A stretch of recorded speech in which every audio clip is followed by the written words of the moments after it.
nyonso to eza kaka mpona lokumu ya nzambe bana na nzambe bana Congo esengeli to mibatela toza malamu po nzambe aza na biso nzambe aza elonga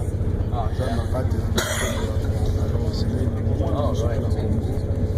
amibatela abundela mboka mpe azala na contrôle ya makambo nyonso kosala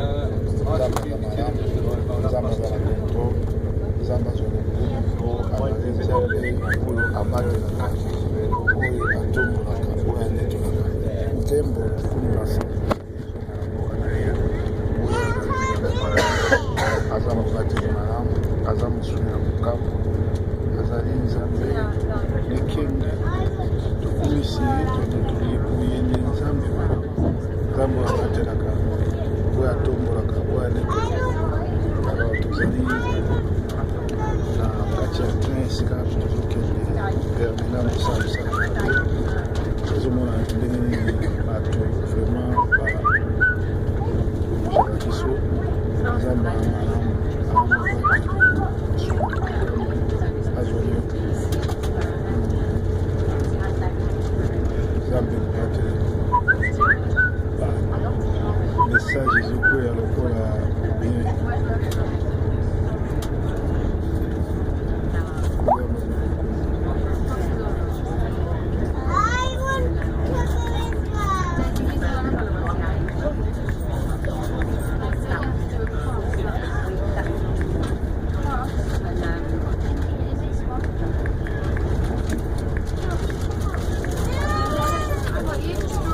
olimisi mpo nazokoma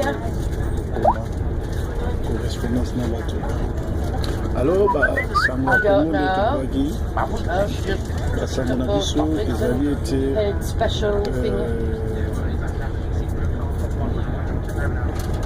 makambo nyonso na Congo ezotambola malamu nzambe aza na contrôle ya nyonso te mpe nyonso ezokende ndenge kaka tosololaki na nzambe mpo nzambe aza malamu alors na basango ya Congo balobi garde républicaine ya Kanambe na este bamonanaka te na este babondaka te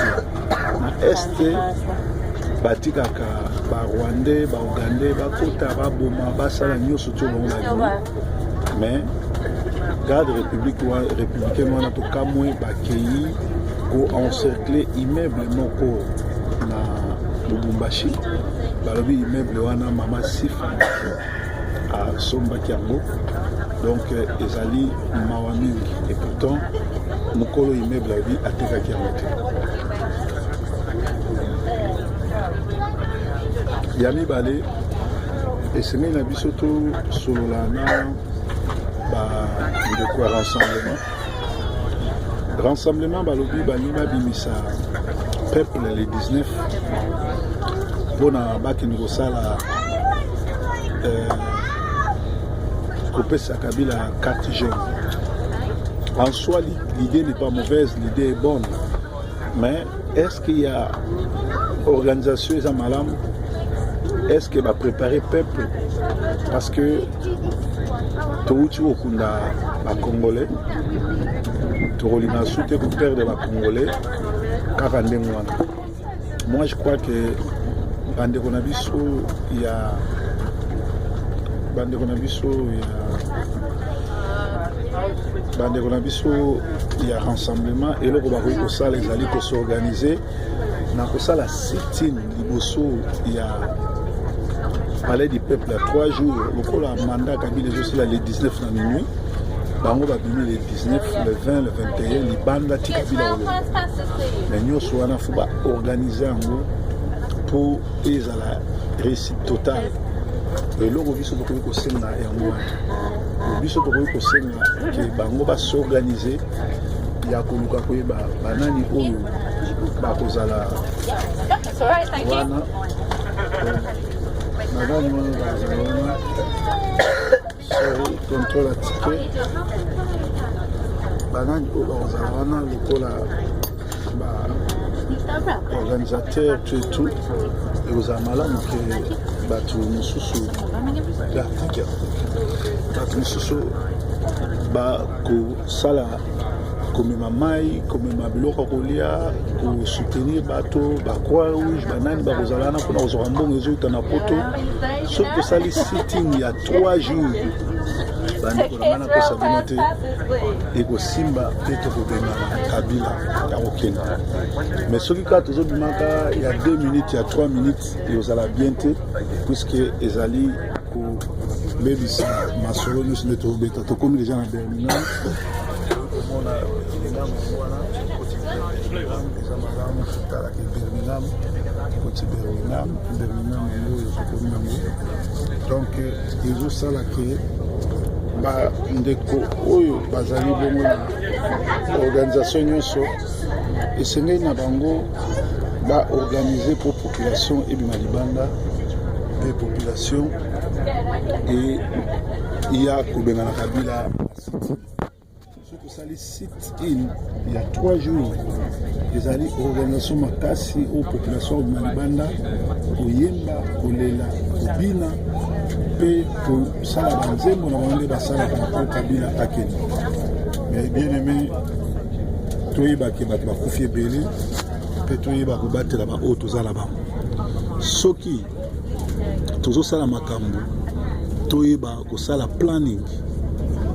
toyeba kokanalize baaction toyeba koprépare population ekozala malamu mingi mpo nzambe akoleka na kobatela nzambe aza malamu nzambe aza mobateli nzambe azali oyo atombolaka netolaka sanzola kembo lokumu wa sanzola ezomipana ye mpo aza nzambe malamu moko te aza lokola ye moko te abatela lokola ye akumisama na ye asanzola ye mpo aza nzambe malamu tokomi na Wolverhampton ezali 15 minutes à Birmingham place ozokoma donc ezali arrêt ya suka na voyage na biso tozosala alors tolobaki bato nyonso tu oyo bazali ya rassemblement esengeli na bango totravaille ensemble po toyeba ndenge tokoki kosala mpona kobenganaka nano mpona kobenganaka nambe tokokopie kaka ndenge badémocrate basalaka ndenge basalaki na Libye ndenge basalaki na Égypte na place Tahir biso mpe il faut parler du peuple ekoma lokola place Tahir soki congolais nyonso tu oyo babimaki mokolo bakenda koyamba Tshisekedi congolais nyonso tu oyo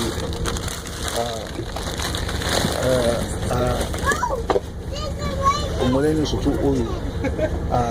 abimaki na libanda mpona kobengana kabila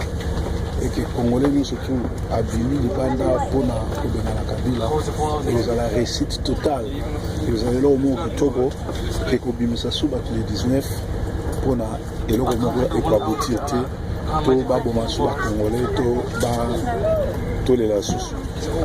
tozosenga ma na bandeko na biso mpona ya organisation na rassemblement bameka koyoka mbela ya likambo tosengi mpe bazala na biso ensemble po tosala sitting ya 3 jours na palais du peuple baorganize yango mpo peuple abengana kanal ninga bazotonga ti lelo tala bakompagnie basociété ya biso 20 ans occupation batongi ata compagnie moko te mais batongi kaka bacimetière même baprison oyo batondisi bacongolais babongisi yango te congolais ntango ekoki tobengana occupation rwandaise congolais fo asala histoire na ye na ndenge na ye mpo makambo oleka na congo ezalaka makambo oyo bacongolais bango mo bayebi nde basalaka merci bozali bongo en direct ya Sentinelle TV na Birmingham bozolanda biso mpe na Softcase TV oyo emetaka na Canada merci